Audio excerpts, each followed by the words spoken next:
PBL coaches tanggal na next conference, may magbabalik din na coach?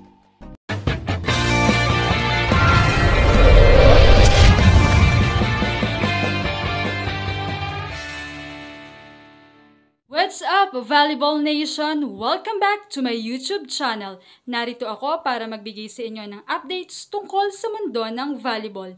Pero bago yan, don't forget to subscribe and hit the notification bell para updated ka sa aking mga videos.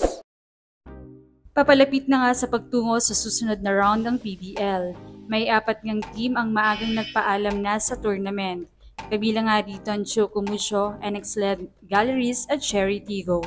Marami nga ang nadismaya sa naging resulta nito lalo na sa Choco Mucho at Cherry Tigo na binubuo na ng matatagal na players at may chemistry na.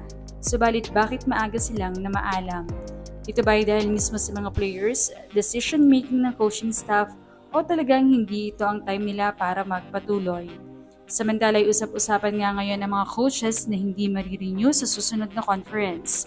At ang matindi nga ay 5 coaches umano ang sinasabing hindi marirenew sa All-Filipino Conference.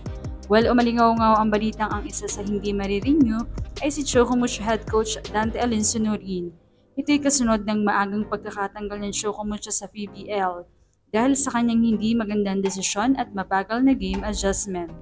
Ayon nga sa mga komento, mukhang may bagong sistemang mararanasan ng Titans. See you next year ba, Coach Dante?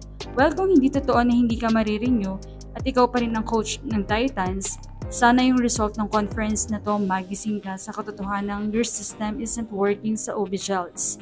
Hopefully, ma-realize mo na change is needed. Hindi lahat ng bagay pwedeng ipilit, lalo na kung puro negative results na. Sana si Coach Dante talaga ang isa dyan. From consistent 7th place to multiple 9th and 10th place finish is all on him. His system, decision-making, and in-game adjustments, OB-Gels deserve better. Kahit si Coach Dante muna ang alisin, ang sakit niya sa mata, sinayang niyang skills ng mga players niya. Samantalang iba pang coach na hinihinalang hindi marirenew ay si Coach Okuma ng Galleries. Dahil talagang kung mapapansin ay kawawa na rin ang Galleries, walang bago, walang pag-angat at nananatiling palaging nasa laylayan ng standing. Habang pati si Coach Norman at Cherry Tigo ay nababalitang hindi rin marirenew. Well, marami ring fans ang nananawagan sa kanyang maling pag-utilize ng mga players.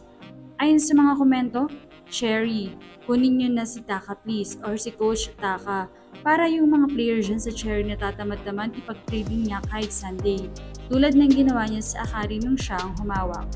Pero sinalo talaga ni Cherry si Ara. Bumalik na ang laro niya nung last conference sa F2 pero pinag-opposite sa Cherry.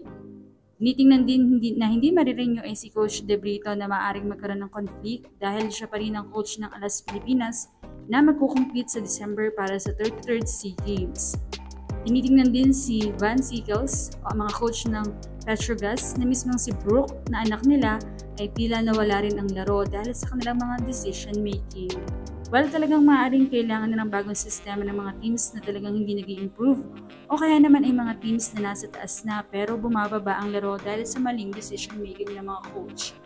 Samantala ayon sa reliable source at insider ay may coach daw na magbabalik.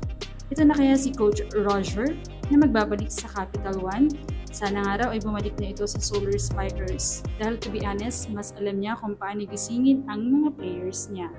Anong masasabi niyo dito? Leave a comment below. Thank you for watching and don't forget to subscribe.